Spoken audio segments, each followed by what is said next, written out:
Welcome to episode 302 of FBI Retired Case File Review with Jerry Williams.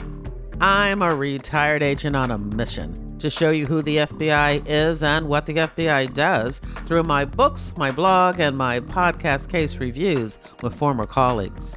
Today, we get to speak to retired agent Steve Lazarus, who served in the FBI for 22 years.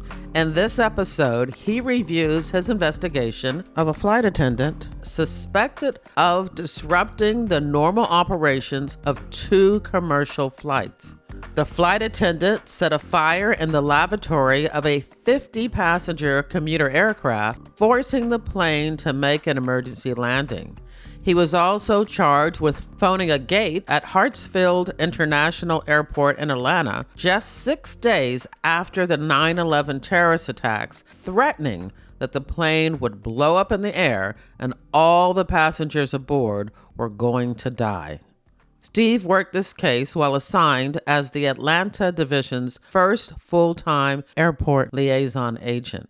Steve's first assignment was to the Atlanta Division, where he spent the initial 10 years of his career investigating anti-government extremists, drug trafficking organizations, and violent street gangs. He later attended the FBI's Hazardous Device School in Huntsville, Alabama, and became a full-time Special Agent Bomb Technician, SABT. His criminal investigations and counter-explosive experience led him to several overseas deployments in support of the global war on terror, including stints in Baghdad, Kuwait, and Afghanistan. Steve transferred to the Burlington RA in Vermont, his office of preference, where he had one of the FBI's first ever convictions of a sovereign citizen in the state. But wanting to return to full-time work as a bomb tech, Steve took a position with the Critical Incident Response Group's Render Safe Unit, an elite cadre of bomb technicians charged with the hands-on disassembly and disposal of improvised and state-sponsored nuclear devices. Before he retired, he accepted his final assignment as the manager of the International Collection and Engagement Program and the FBI's Terrorist Explosive Device Analytical Center in Huntsville, Alabama, where he managed the worldwide deployment of special agent bomb techs and scientists to high-threat areas with the mission of collecting explosive devices and biometric data to identify bomb makers and the networks that supported them. After retiring from the FBI, Steve provided extensive training and consulting services to educational institutions and corporate clients in the U.S. and the Middle East. He is the author of Call Me Sonny, a novel inspired by one of his real-life cases. You can learn more at stevelazarusbooks.com. Before we get to the episode, thank you for continuing to spread the word about FBI Retired Case File Review. This is truly a mission to get out the good word about the good works of the FBI. And of course, there's also other retired FBI employees and friends of the FBI sharing the stories. So I want to remind you about my FBI reading resource, which is a colorful list of books about the FBI written by the FBI agents who have been on FBI Retired Case File Review. I feature more than 80 books on my FBI reading resource, which you can get by signing up for my monthly reader team emails. In your podcast app's description of this episode, you'll find links to where you can join my reader team, buy me a cup of coffee, and learn more about me and my nonfiction book, FBI Myths and Misconceptions, and my 2 FBI crime novels, Pay to Play and Greedy Givers, available as ebooks and paperbacks wherever books are sold, and audiobooks available on Audible and Spotify. They make ideal holiday gifts, especially my FBI word search puzzle book, a fun stocking stuffer. Thank you for your support. Now here's the show. I want to welcome my guest, retired agent Steve Lazarus. Hey, Steve, how are you? Doing good, Jerry. How are you today? I'm doing good. I actually should say retired agent and fellow crime thriller author. We're going to do the case review first, but I definitely at the end want to talk about your new book that just came out, Call Me Sonny, a crime thriller. It is actually due out this fall, right as we speak. It should be in stores. Very good. I know the main character is a retired agent, so I can't wait to talk about that. But I will have to wait because this is called FBI Retired Case File Review. So we're going to do the case file review first. The case is amazing because we keep hearing every day almost about passengers on airplanes behaving badly. This case is definitely a twist on that. Where do you want to start? I guess start at the beginning. In 2001, all of us who were in the Bureau on 9/11, I was on the Atlanta drug squad on 9/11. I was actually at Quantico going through an advanced firearms instructor's in service, and we're sitting up there in the boardroom watching the terror of the day unfold on the 24-hour news. I remember the guy looked at me, the guy I was sitting next to, who was in my class, looked at me and said, "Well, what did you used to work?" The undertone to that, of course, was, "Dude, whatever it was you used to work, it's going to change when you get back to your office." And he was right. I was on the drug squad. Immediately upon getting back to Atlanta, myself and another agent named Darren Cheney found ourselves assigned full-time to Atlanta Hartsfield Airport, where we had no presence prior to 9/11. Our supervisor at the time was a guy named Mark Giuliano. Mark, of course, went on to fame. He became the deputy director of the FBI a few years after that. But Mark was a super good supervisor, great guy to work for. Probably a year and a half after I started that job, I got a call on May 8th of 2003 that there was smoke in the lavatory of a Comair flight that was headed from Atlanta to Huntsville, Alabama. Mark told me to hustle my butt up to Rome, Georgia, where the plane had made an emergency landing.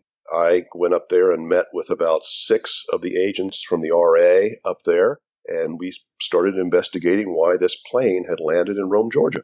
I've had a few case reviews involving the FBI and jurisdiction on airplanes. Could you explain to everyone why you are responding to a fire on an airplane? What does that have to do with the FBI? There's something called the Special Airspace Jurisdiction of the United States. It's spelled out in the United States Code, and it gives us sort of the primacy to investigate crimes aboard aircraft, interference with flight crews, anything like that. And I kind of get the sense that looking back at it, this being so close and 9/11 still being so raw, this was just under a year and a half after 9/11. Everything that happened on board an aircraft that could have been nefarious was treated as being nefarious until it was proved otherwise. Had we gotten there and had we determined, well, look at that, a couple of wires arced in the lavatory and caused a little bit of a fire, no need for us to be here, NTSB, go ahead and take over. But that, of course, wasn't what happened. Here we are at the Rome airport, myself and about 6 agents from the Rome RA. And the first thing we did, of course, was separate the duties. Some of us were going to interview the passengers. It was a full flight. There were 52 people on board. And I'm going to circle back a little bit later to the nature of the passengers on board, because that was really interesting and it sort of fed into how the case was resolved. Some of us interviewed the crew. One unlucky soul got to go around back and empty the contents of the chemical lavatory and see if anything was flushed out of the lavatory. A fire investigator from the Rome Fire Department showed up and did cause and origin. Fire on board an aircraft is never a good thing. So we all sort of went about our business interviewing people and got together about 4 hours later in a conference room and just sat around, went around the table and said, all right, what did you find? What did you find? Pretty quickly, it became, I don't want to say obvious because we still kept our options open, but it became pretty clear that we were looking at the flight attendant on this flight. The reason was nobody went inside that lavatory but the flight attendant. We had the fire investigator saying that the fire had burned for maybe 10 minutes. We had all the passengers saying that they came on board, sat down in their seats, never got up. And we had those of them who could see the lavatory, and it was a very, very small aircraft. It was a 52-passenger commuter jet. all of the people, the only thing that they saw was the flight attendant going back and forth, back and forth, back and forth to the lavatory. And matter of fact, some of them even described him as being down on his hands and knees with his butt sort of sticking out into the aisle, and they didn't know what he was doing. It looked like he was fiddling with something under the sink. Well, that's where the fire started. About 10 minutes into the flight attendant called the crew up in the cockpit and says, "Hey, I've got a fire in the lavatory. I've got smoke in the lavatory." And they said, "Yep, we've got a smoke alarm up here in the cockpit." And he says, "What do you want me to do?" They got kind of frustrated with him. They said, "Well, use the fire extinguisher. Go back there and put it out." So he went back there and he emptied the fire extinguisher into it. They made an emergency landing in Rome, and there we were. We're looking at the flight attendant. We're looking kind of hard at him, and Mike Roddy was one of the agents, and I believe he's the one who interviewed the flight attendant, whose name was Turhan Lamans. Turhan was a 26-year-old young man who'd been with Comair for about 6 months, I believe. He'd been a flight attendant before. That's going to become important here in a bit. Mike sort of pressed him, like, "What were you doing back in the lavatory?" And Turhan kind of got his cackles up a little bit, said, "Well, I don't even have a lighter on me. If you like, you can check my pockets." He turns his pockets out for Mike right there. And no, there was no lighter in his pockets. But by that time, the crew and the passengers, by the time we got there, had been free to wander around. They've been free to go inside the building. They've been free to walk around. So he could have disposed of a lighter anywhere. But he was adamant that Mike check his pockets because he felt that was going to exonerate him. The fact that there was not a lighter in his pocket. Meanwhile, we have all the passengers reporting a burning smell while the plane was on the tarmac, said it got worse as soon as the plane took off. And then Turhan goes in and discharges the fire extinguisher.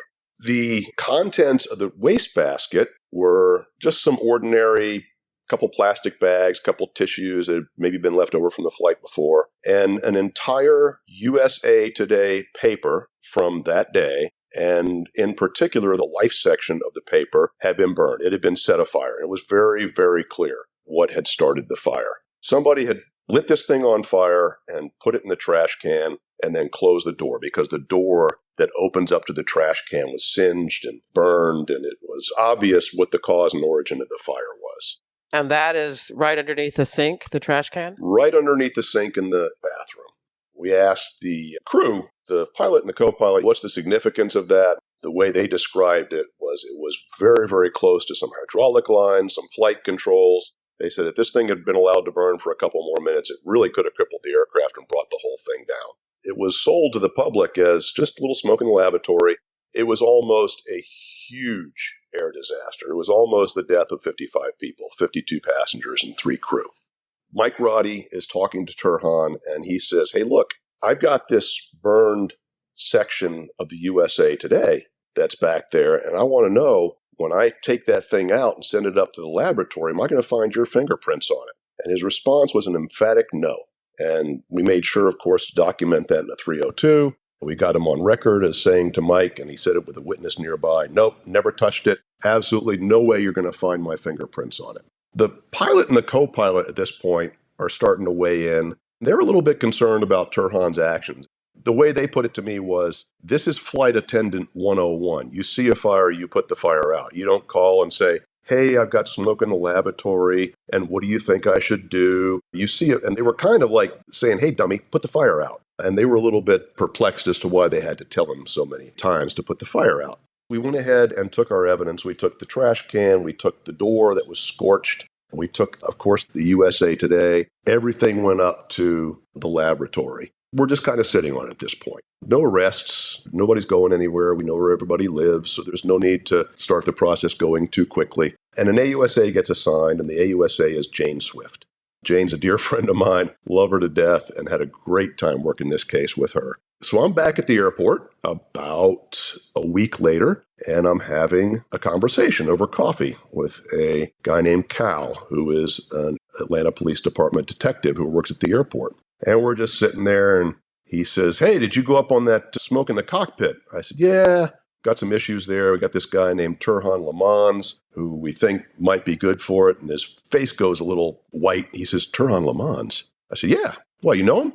He said, "Yeah, I arrested him a week after 9/11. I said, "Well, that's interesting. What did you arrest him for?" He said, "Calling in a bomb threat on his own flight." I said, "Well, wait, what are you talking about?" He says, "Yeah, he was working for AirTran at the time, and he had a flight out to Orlando that morning. And all of a sudden, the gate agent at the next gate over gets a phone call. And when she picks up the phone, there's this male voice on the other side says, everybody on flight 278 is going to die. And she says, excuse me. And then he repeated the threat and then he hung up. And he said, we found where his phone called. It's called the IVR system. It's sort of that internal system that you can call. Thank you for calling AirTran. Press 1 for customer service. Press 2 for human relations. Well, whoever it was who called knew how to press all the numbers to get to the gate next door.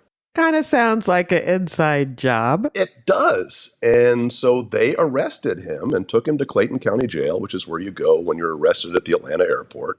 I said, well, Cal, what happened to the case? That was a year and a half ago. He said, it just died on the vine. There were so many things in the wake of 9/11. I said, well, did AirTran fire him? He said, oh, yeah, they absolutely fired him.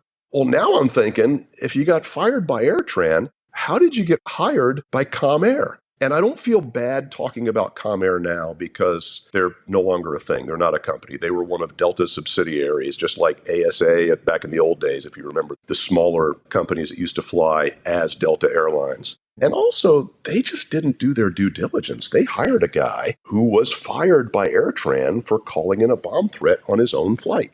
Now, can I guess as to why he did that? Did he have something else he would rather do that day? Well, we think he didn't want to fly. It was literally 1 week after 9/11. It was 9/18. It was right after we'd started flying again.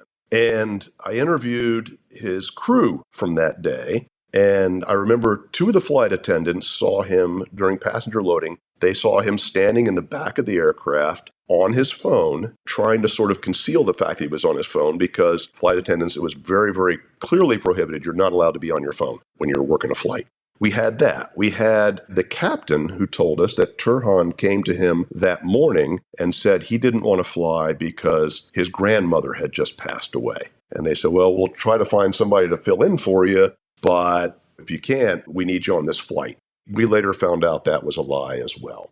I called Jane Swift, the AUSA. I said, look, interesting development in the story. I tell her about it. She says, well, can you get the phone records? I said, I'm sure I can. We got the phone records, and there it is, clear as a bell. There's all these calls coming in. And I don't know what IVR stood for, but again, it's the internal automated system. It's no different than when you call your bank and it says for personal loans, press 2. For customer service, press 3. It's like that, but you could go even deeper and you could dial the number to an actual gate if you knew what that number was. So Jane says, let's roll it in. Let's go ahead and roll it in, and we'll indict on both the arson and the interfering with the flight crew, and we'll also go ahead and do the telephonic bomb threat to add to it.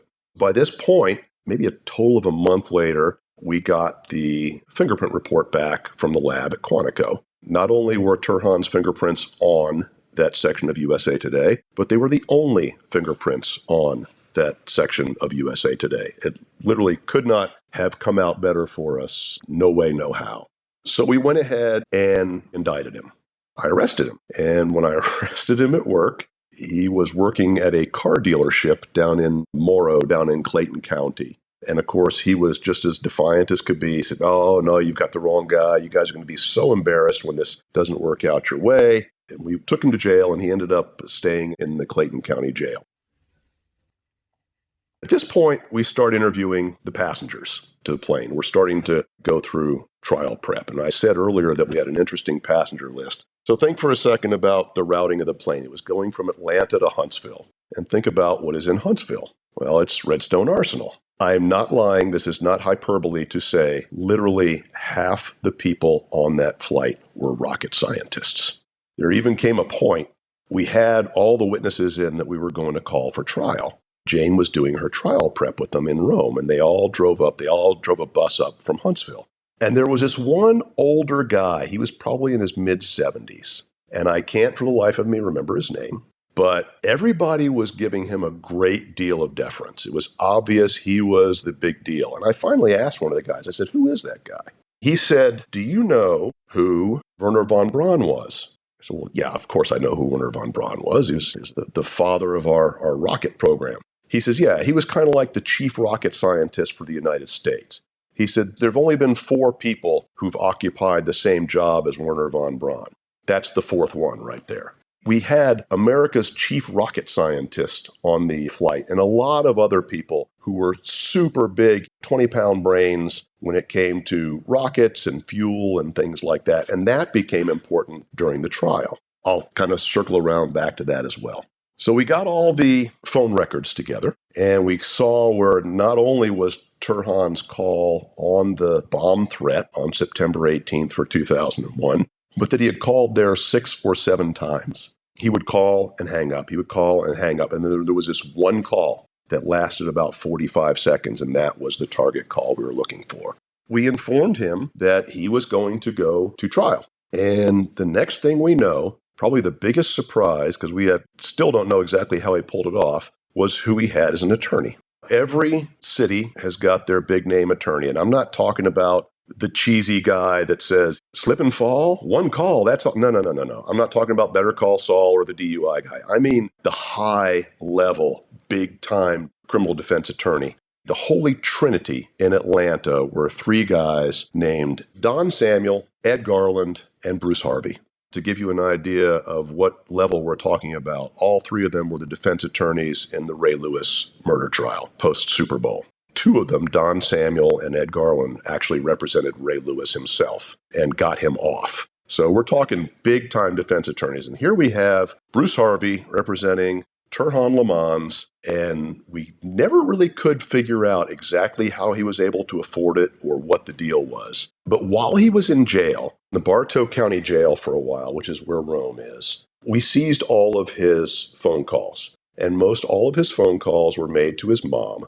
We analyzed all the phone calls. I sat and listened to more hours of him talking to his mother than I really cared to. The only 2 things we got out of it were, A, that he had a benefactor, and that must have been who paid for Bruce Harvey. The benefactor's name was, he just called him Dr. Keith. And as best we could tell, Keith was some kind of maybe like an online religious sort of a figure, a pastor of some sort. But he was somebody who believed deeply in Turhan and believed that he was being persecuted and was a victim of circumstance or coincidence or what have you, and really needed to get off because he said, we need to get you a good attorney. So Bruce Harvey showed up. The other thing was we caught Turhan in a piece of audio that I know he didn't want to come up, but he talked about how he used call blocking when he called AirTran that morning. And his mother said, why'd you use call blocking? He said, because they got caller ID down there, Mama.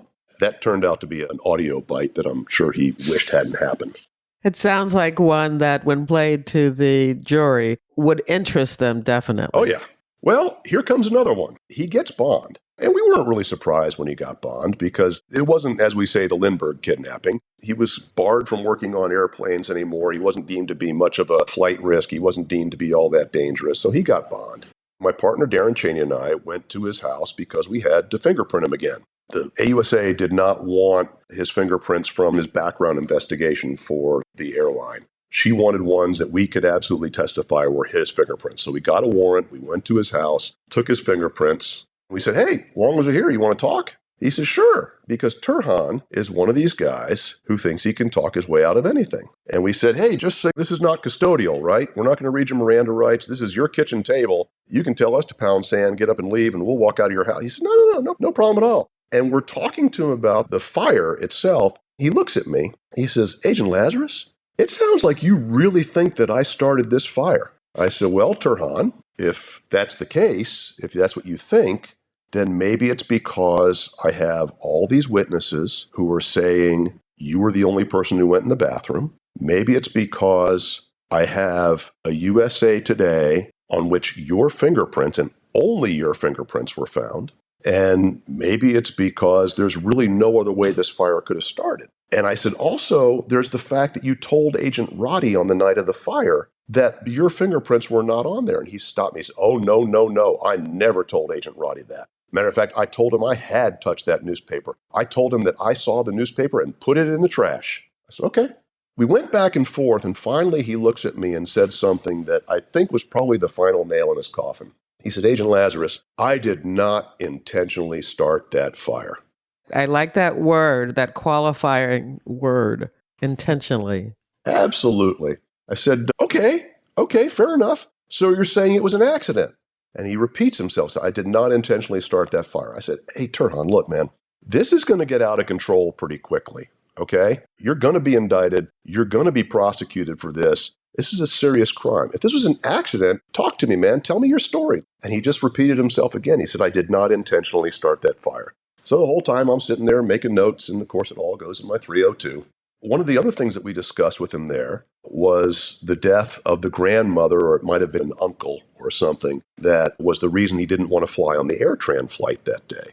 And he said, oh, absolutely. Here's the name. Here's the number. You can check this out. And I did check it out, and it turns out the person had died like 6 years prior. Turhan was just the kind of guy who thought, I'm going to say some words now, and the words that are coming out of my mouth are so convincing and so compelling that you're just going to believe me and take them at face value. And I think that he had been around so many people in his life that had just sort of facilitated and enabled that behavior that he thought it was going to work with us. But here we were checking out every single thing he said.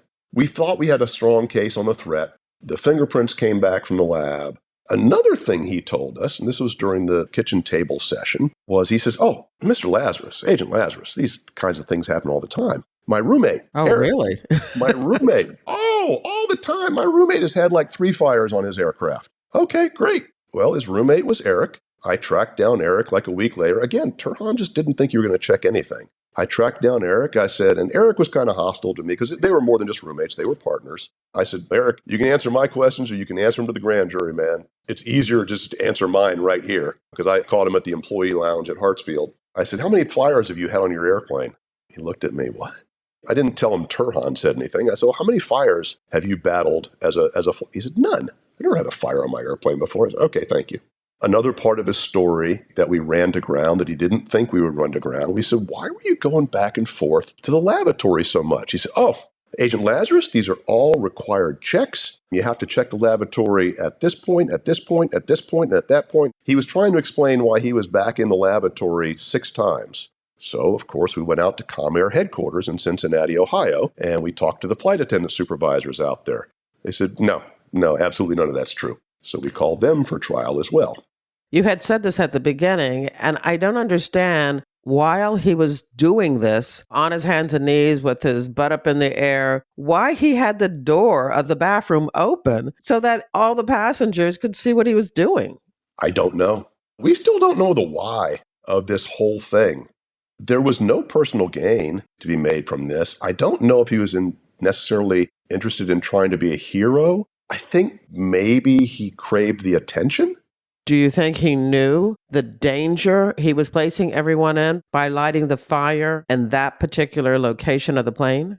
I don't think he thought about it, but I do think that the fire got a little bit more out of hand than he thought it was going to. I think he just wanted to create some smoke. The back of this door was scorched, and it made a great piece of evidence to put in front of the jury at trial because they were able to see, oh, no, this wasn't just a little smoke in the lavatory. This was a fire on board the aircraft. At trial, where the whole rocket scientist thing came in was when the defense attorney was questioning people about what they smelled. Well, what you smelled might not have been burning paper. It might have been just burning jet fuel. No, it was not burning jet fuel. Well, how can you say that? And then they would go on to give their bona fides. I'm a rocket scientist. I've been working with rocket fuels and jet fuels. I have a PhD in physics and chemistry, and so that sort of shot that down. But we're getting a tad bit ahead of ourselves because Turhan still had one more trick up his sleeve, and that was prior to trial. So we go to, it was between the 2 trials, actually. Bruce Harvey, the first thing he did was he said, I want to separate the 2 charges. I want to separate the charges of the bomb threat from the charge of the arson, because he thought, look, man, if they get to see all this evidence, they're going to realize this is just a dude that's got a real hard time behaving himself around commercial aircraft.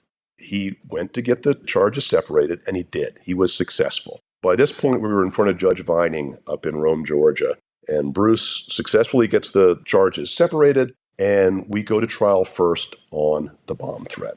And we march all of our people in. We show all of the phone records. In my opinion, well beyond a reasonable doubt that Turhan had committed all of these acts, the interfering with the flight crew, the bomb threats, the threat to use explosives or incendiaries, and the jury hung. And as you're aware, Jerry, Really? Yeah, that's really surprising. I mean, the evidence is solid. And they hung 9-3. And of course, it's very common that you'll kind of wrangle the jury members as they're walking out. Hey, what'd you think? Blah, blah, blah. And one of the guys told me, he says, look, I voted to convict. The 3 people who voted not to, what they said was there were other calls that came into that IVR, and you did not successfully exclude them from being the people who could have called in the bomb threat. Even though we had shown that Turhan had given a bogus excuse for not wanting to fly, he was on his phone in the back of the airplane. It was someone who knew how to call that gate. It was his flight. I mean, it wasn't enough. So here's what we did. And this is where it got a little bit tricky, but I'm probably as proud of this as any technique or any sort of a strategy I ever came up with as an FBI agent. I said, okay, Jane and I sat down with the entire call record. Besides Turhan's calls, what we did was we went 15 minutes to either side of the target call. We figured, okay, that'll be enough. That'll cover every possible call that could have come in. And it'll account for things like a minute difference here between this clock and that clock. We found out who had made every single call into that AirTran system. Into the AirTran system or into the AirTran system and to that gate extension? No, because you couldn't show which ones went to the gate extension after that. We found every single person, and I got on a plane and went and interviewed every one of them. Now imagine this. You're Jerry Williams. Some FBI guy shows up at your house, said, hey, did you ever call anybody at AirTran? Yeah, my husband works there. Well, did you make a call at this time on this date?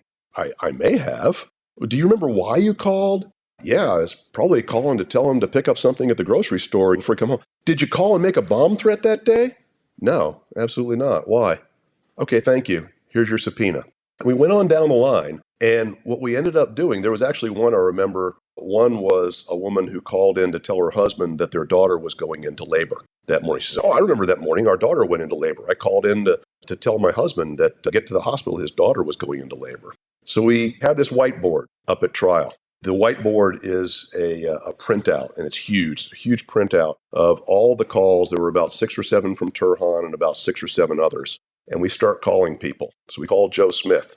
Joe, did you make a call to AirTran this morning? On this morning? Yes, I did. We had him explain the details of the call. We asked him if he made a bomb threat.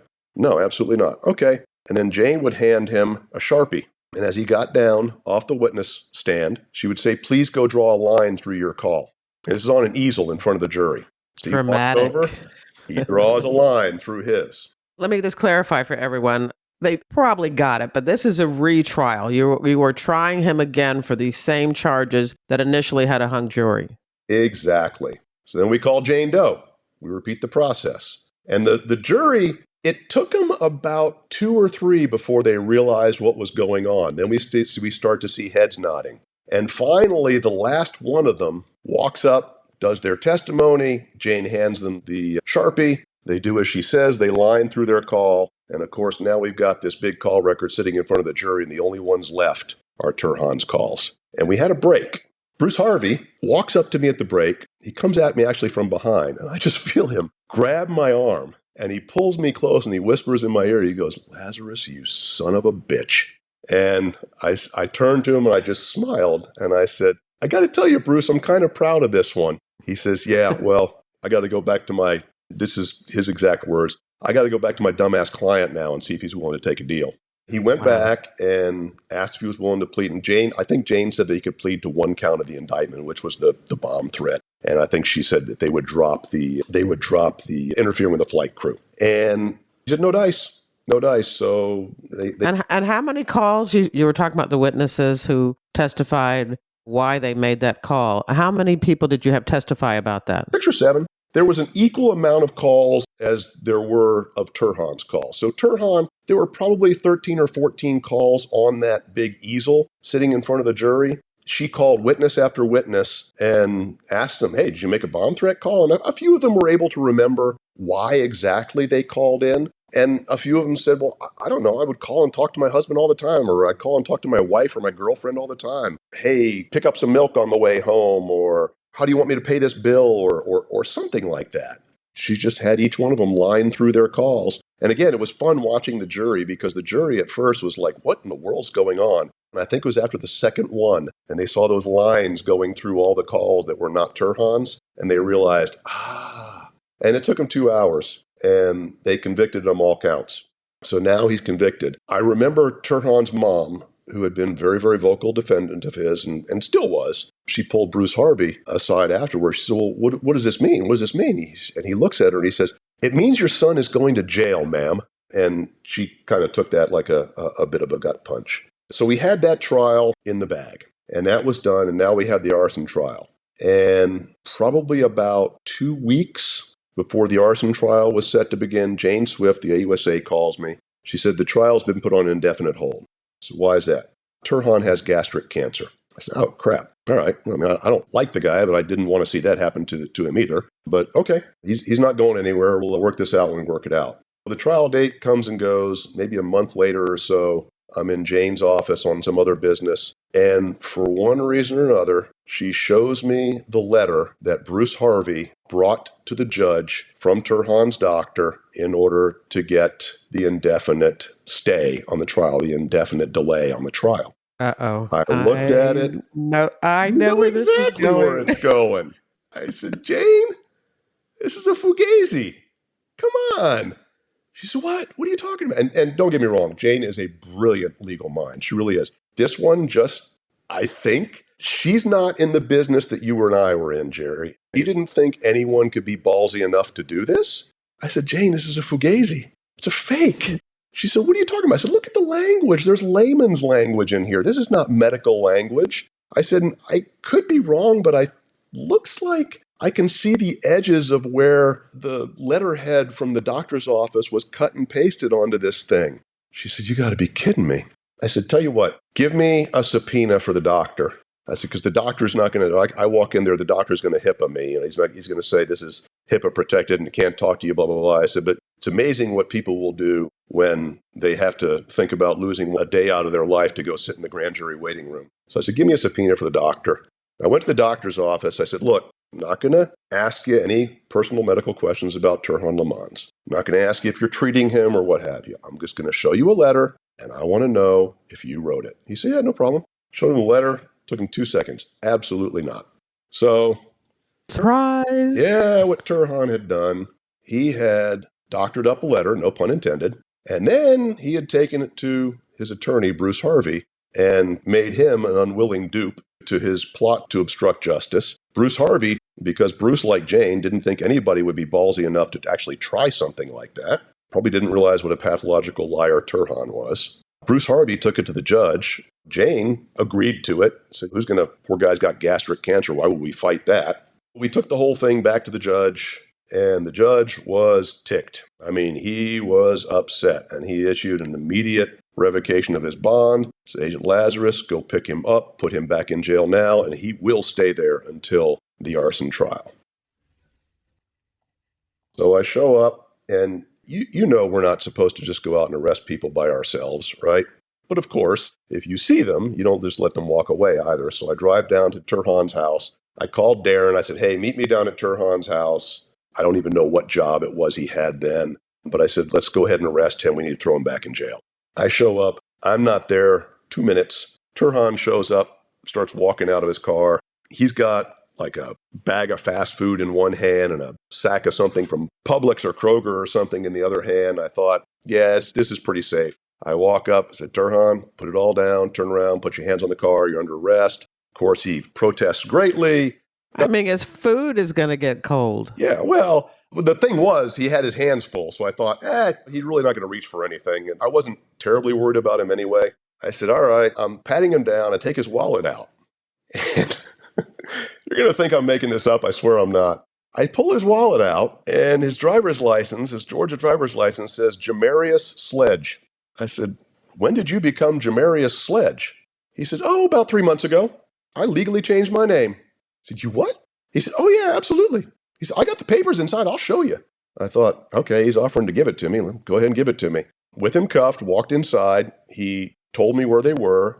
And by golly, he went to the Clayton County Court and legally changed his name after being indicted, after being released on bond, to Jamarius Sledge. Changed his name. Then we started doing some travel searches for him. We found out that the week prior to us arresting him, he had been down to the Bahamas. And the week after we arrested him, he had tickets, one-way tickets, to go to South America. And I don't recall what country it was. I am sure it's for medical treatment of his gastric cancer. That may have been. You can get things done in Chile that I guess you can't get done in Atlanta. I don't know. I took him back to jail. We put him back in jail. I took everything to Jane, and she said, okay, all right, now we're going to file obstruction of justice charges against him. And I said, well, we have a witness here. We have a problem because his lawyer is a witness now. And of course, that's always kind of a sticky wicket in a criminal prosecution. And not only was it his lawyer, but it was his lawyer, Bruce Harvey, who's like this, again, this larger than life defense attorney in Atlanta. And he's the kind of guy who's like, it's fun to beat him, but he's the bear you don't want to poke if you don't really, really have to. Okay, because he'll just make your life a living hell. So I said, you know what? I think we got to subpoena him to the grand jury because he's going to have to come testify about the fact that Turhan brought him that letter. Because Turhan never appeared in court on the matter of his delay. It was just his attorney. So that's our only witness. So there I am in Bruce Harvey's office, Esquire, presenting him a grand jury subpoena saying, yeah, you got to come testify to the grand jury about the fact that this guy brought you this letter. And of course, it's not protected by attorney-client privilege because it was in furtherance of a crime. It was obstructing justice. Well, Bruce Harvey quit immediately as his attorney and recused himself from all the rest of the proceedings, basically told Turhan to go pound sand. And I think he just gave us a statement saying, yes, he did in fact bring me that letter. So now Turhan has got the arson trial coming up, and he's got it with a public defender. And his public defender actually did a good job. Her name is Nicole Evans Lambert. She did a very, very good job for Turhan. I think she did everything that she possibly could. But, the deck was stacked against him. We had all this evidence. We had his statements. We had two more hiccups that occurred in that trial. And the first of them was his statement about, I didn't intentionally start that fire. That was gold. We wanted that to be in front of the jury. And of course, I did a 302 on that. And of course, we turned that over in discovery. But for some reason, Nicole Evans Lambert made a motion that statement be thrown out because she never got it in discovery. And it turns out that it may not have made its way into the discovery package. Jane was freaking out a little bit. And then all of a sudden we sat down, we had an idea. And I said, well, wait a minute, Jane, didn't I testify about his statement to the grand jury? She said, yeah, you did. I said, okay, well then my testimony will just be me reading into the record what I testified to the grand jury. The statement still gets in. And they fought it, but the judge eventually ruled. They said it was hearsay because I told it to somebody else. And the judge says, yeah, you're really reaching there. The person who he told it to is actually sitting here on the stand, so we're going to accept it. We got the statement in. The other one was something that really sucked, and I felt bad for the guy, but the fire investigator who determined the cause and origin of the fire was arrested for shoplifting. And obviously, we could not put him on the stand. He was not going to be a good witness, and Jane made the decision correctly, might I add, that the technical specificities of the cause and origin of this fire were really not that difficult. They didn't require an expert testimony. The fact that we had the burned paper, that we could show it, the fact that it was the only thing that was on fire and we could show it, the fact that Turhan's fingerprints were the only ones on this piece of the USA Today and we could show it, that was enough. And that did turn out to be enough. There was one final sort of contentious issue, and it turned out to be the one that he made the most appeals on. It was the issue of whether or not the prior conviction could be admitted as 404B evidence. And as I'm sure a lot of your listeners know, 404B is the prior bad acts committed by the defendant that tend to show, yeah, maybe you were more likely to have committed B because you did A in the past. And I guess that was the strategy of the original defense attorney in wanting to separate. Exactly. And then all we did was go ahead and turn around and take the conviction and bring it in as 404B evidence at the second trial. And of course, for those not familiar, it has to be something that's somehow substantially linked to what you're alleging in the instant trial, the trial before the court. Had he robbed a bank before, that wouldn't be 404B evidence. But calling in a bomb threat on your own flight when you're a flight attendant was deemed by the court to be sufficiently close to lighting a fire on board your own aircraft while you're a flight attendant. And they allowed it in as 404B evidence. And I think this jury was out for maybe 3 hours. And I think it was a little bit stressed because they got the case at about 5 in the afternoon and they deliberated for a couple hours and went home. And of course, you don't like it when the jury goes home. They all went home. I don't remember if they were sequestered or not, but they did go home. They came back the next day, but by 9 o'clock, 10 o'clock the next morning, we had a verdict. And he was found guilty on all counts. This is what's weird. I locked up plenty of people in 22 years in the FBI. Turhan's the only one who's still in jail.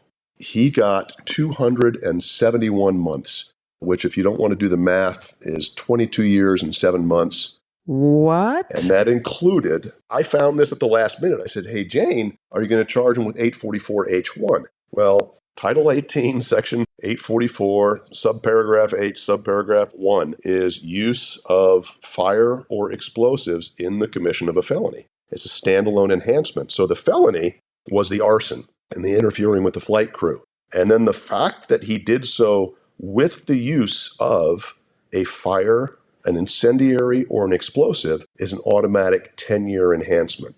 Meanwhile, the judge had sat and listened to him lie his way through everything. The judge had egg on his face still for giving him a bond and realizing that we were 1 week away from him skipping the country.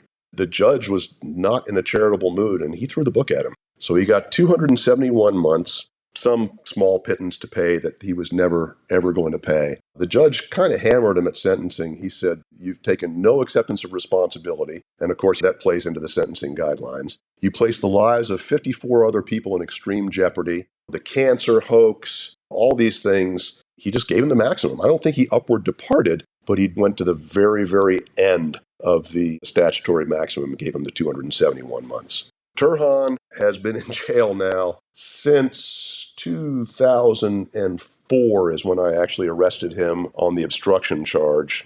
So he's been in jail for the last 19 years, and he's got another year and a half, I believe, to go. He's eligible for release in January of 2025. I would be the last person to agree that I'm soft on crime, but I have to say 22 years, there are people who have murdered and actually been responsible for the deaths of more than one person that have gotten less than 22 years. So no comment. Here's the thing. If it softens the blow at all, Jerry, he was given an opportunity to plead to the indictment, and Jane said that she would give him 7 years. She let him plead to 7 years for interfering with a flight crew. And he declined not to do it. So, yeah, you roll the dice in these situations and the consequences fall on the defendant. It's pretty interesting. It really is. Yep. This has been a fascinating case review. Again, we'll never know why he did it. Was it just that he didn't feel like flying that day? I know you said he was 26 at the time. How long had he worked as a flight attendant? I think he was with AirTran for about a year and a half, 2 years. And then he had just gotten hired by Comair about 6 months prior. This caused a real big black eye at Comair. They really took a lot of heat in the media about having hired this guy when he was fired by AirTran just a year and a half earlier. It ended up in them just completely overhauling their hiring process and their background investigation process. To the day that company finally folded, if you mentioned Turhan Lamans, everybody knew who he was. It was an interesting family dynamic. I remember his mom, she hates her some Steve Lazarus, and I get that. I totally got that. That's her boy that we were putting in jail. But it was interesting during the entire thing. Anytime anything would happen favorably for Turhan, if they got the cases severed or if he got bond or what have you, she would come up and get in my face and kind of do what I call a spike in the football and make some statements like, well, God bless you, Agent Lazarus, and you can see where this is all going down the toilet. Things like that. And I just, of course, maintained my professional demeanor. It was kind of a contrast when his father showed up for the arson trial. And you could just tell looking at him because they're both sitting there listening to all the same evidence being presented as everybody else. And his mother, I think, remained a true believer to the end. And his father, I think, was having none of it. His dad was just kind of looking at him like, kid, you really screwed up. It was almost kind of like a textbook. I don't know, the way moms and dads are.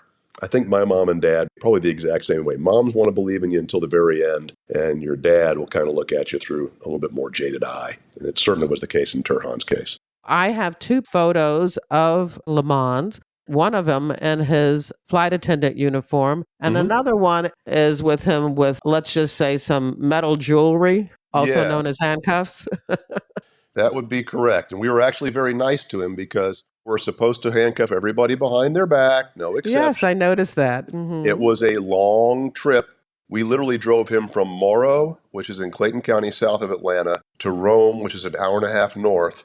I said, Turhan, I'm going to belly chain you, and Darren's going to sit in the back with you. We're going to search you, belly chain you, put your hands in front, and if you act up, I swear to God, you will regret it. He was a good guy the whole way up. That was the kindness of Steve's heart. I will include those photos in the show notes for this episode. Cool. Well, thank you for this. It was a fascinating case review, something a little different than we've heard when it comes to bad behavior on airplanes. This time, instead of being the passenger, it was the flight attendant. So that's pretty cool. The thing about this case also was all of this happened, this bomb threat that you investigated and the arson on the plane, part of this case, all of this happened before you became a bomb tech. Let's talk a little bit about that. Why did you decide you wanted to do that? I don't know if I decided it. My best friend in the bureau is a guy named Don Hamity, and I would later go on to work for Don in the company that he formed post-retirement. But Don was the Special Agent Bomb Tech Coordinator in Atlanta.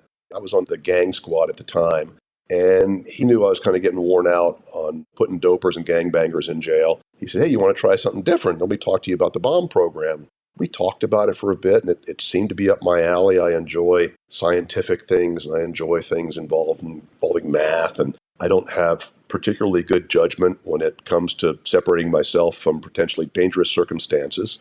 So I said, yeah, let me give it a shot.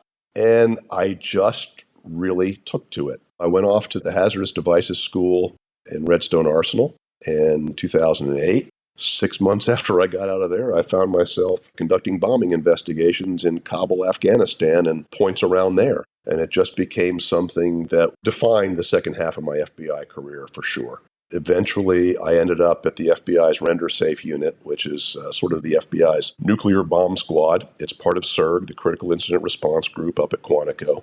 I spent 3.5, almost 4 years up there as a team leader, getting training opportunities, getting to see big picture stuff, like Barry Black and a few other guys who were just kind of legend and had their name and their fingerprint on so many things and made such an impact on the program.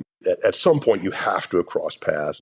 Kevin and I are good friends. He did a large vehicle post-blast investigation school that became one of the most prized and cherished schools that all the state and local agencies wanted to get to. He had like a traveling road show that he took around the country and around the world. He's very well known for that. He's a treasure in the program. All right. So you agree that instead of us spending time to talk about what a bomb tech does, we're going to send anybody interested over to episode 86 with Kevin Miles. Absolutely. Let's get on to the shameless plug. All right. First, I have to ask you my standard question, which is when and why you joined the FBI.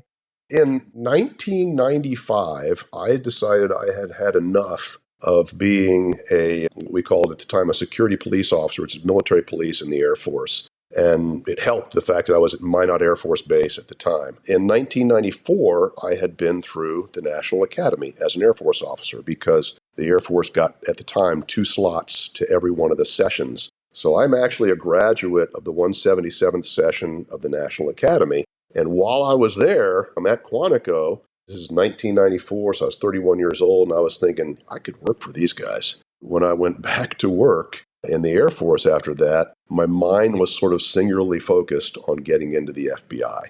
It has always represented to me the major leagues of law enforcement. It has always represented to me sort of the epitome of professionalism, sort of the top of the field.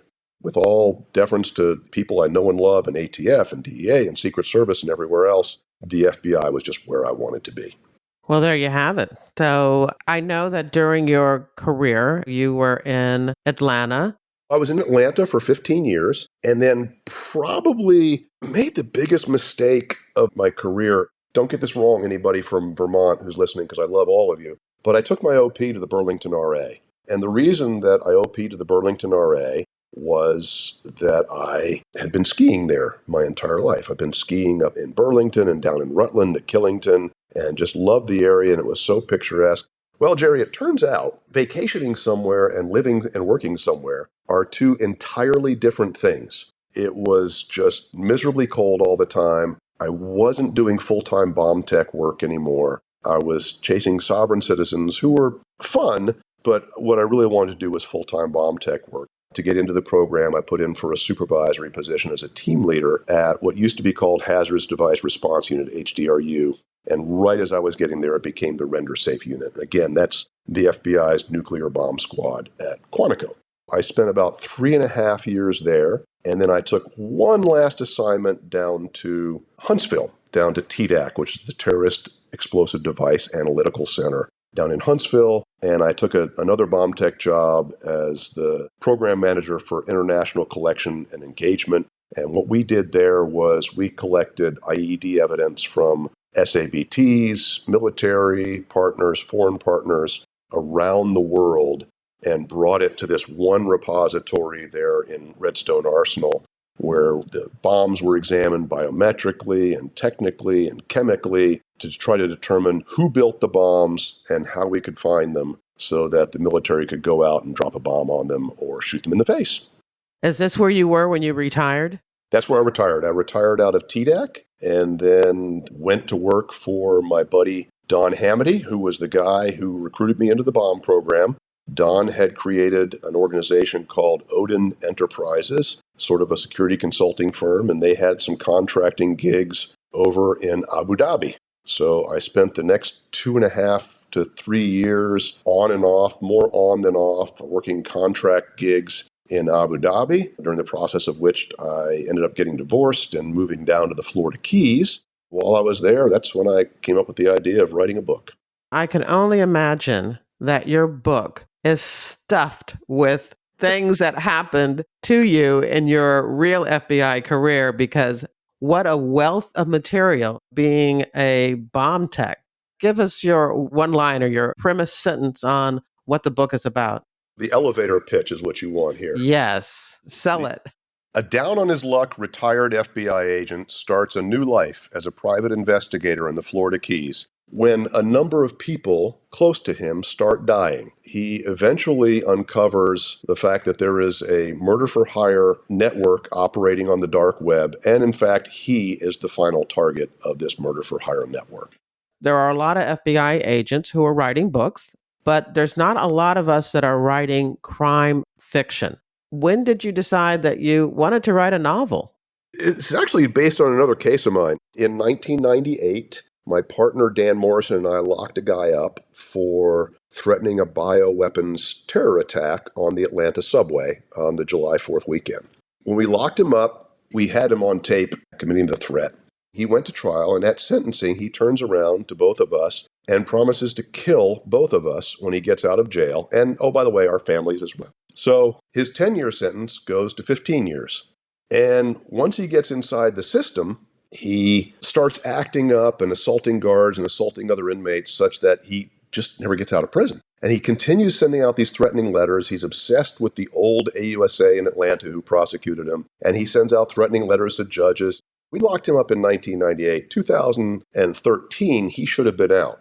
Fast forward to 2023, he just got out. And that included spending about 10 years at AdMax in Florence, Colorado, the only U.S. Supermax prison. Circling back to what I said before, remember I said Turhan is the only guy ever locked up who's still in jail. This other guy is out. In my opinion, he's far more dangerous than Turhan, but the system is what the system is. Yeah. While he was in prison, because he had threatened me and my family, I kept eyes on him. I didn't sleep with a gun next to my bed or anything, but I kept eyes on him, just like, all right, just keep in check on him. My wife at the time had said, What if he could hire a hitman from prison and send a hitman to kill us? Did you ever think about that, Steve? I kind of just shoved that away. Well, that's kind of ridiculous, but it does make a good book. So the premise is that Bryce Chandler locked somebody up in the old days, and the guy's at AdMax, and he has decided to get even with everybody who wronged him, and he hires a hitman through this shadowy murder-for-hire network that operates on the dark web, and the hitman starts knocking people off. And by the time Bryce Chandler figures out what's going on, he also finds out he's the next one on the list. Bryce is loosely based on me. A guy from FBI Atlanta gets divorced, moves to the Florida Keys. That's kind of where it ends. I think what people will see in here is they will see, I don't want to say stereotypes, but they'll see personas. I think I've crafted the ASAC pretty well in here. I think I've crafted the supervisors pretty well. I think I've crafted the SACs and the street agents pretty well. And I think a lot of people are going to look at it and go, yep, I thought Bryce was retired. Bryce is retired, but he's dealing with all these people. His former partner is still working in Atlanta, so Bryce is working with him. It's very much an FBI story, very much. It's not just from the standpoint of a private investigator. I can't wait to read the book because it sounds like something that I would really enjoy and that the listeners on this podcast would really enjoy. So again, your new FBI crime thriller is called Call Me Sonny, and it is out now. I will definitely include it in my list of books about the FBI written by FBI agents who have been a guest on this podcast. I call it my FBI reading resource, and there's at least 80 some books on there now. So people will find a link to your book and the cover in that reading resource, but I'll also include it in the show notes for this episode. Anything else you wanted to add about the book? Well, I'm already writing the second one. The publisher asked me if this would be a series, and I said, yeah, I'm 10,000 words into the second book right now. Okay, and is that also loosely based on a case that you worked? No, it's a continuation. Without spoiling anything for potential readers, there's a lot left to be resolved at the end of Call Me Sonny.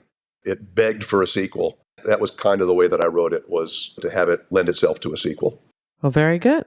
We're at the point where I like to give my guest the last word. What would you like to say? I'd like to just say, without getting too political about it, how much I appreciate as a retired FBI agent, and you see a lot of it, in the midst of all the vitriol that's going on around the country right now, and people love us and people hate us. I just want to say that if you're listening and you're one of the people who understands what the good work is that the men and women of the FBI are going out and doing every day, if you understand that there's things you know and things you don't know and things you'll never know the FBI is doing to keep you and your family safe every day, thank you so much for your support. It means a lot to us. And that's the end of the interview. In your podcast app's description of this episode, there's a link to the show notes at jerrywilliams.com where you'll find a photo of Steve Lazarus and links to photos and news articles related to his investigation of flight attendant Turhan Lamons, as well as links to more FBI retired case file review episodes featuring bomb techs, including episode 88 with FBI Master Bomb Technician Kevin Miles.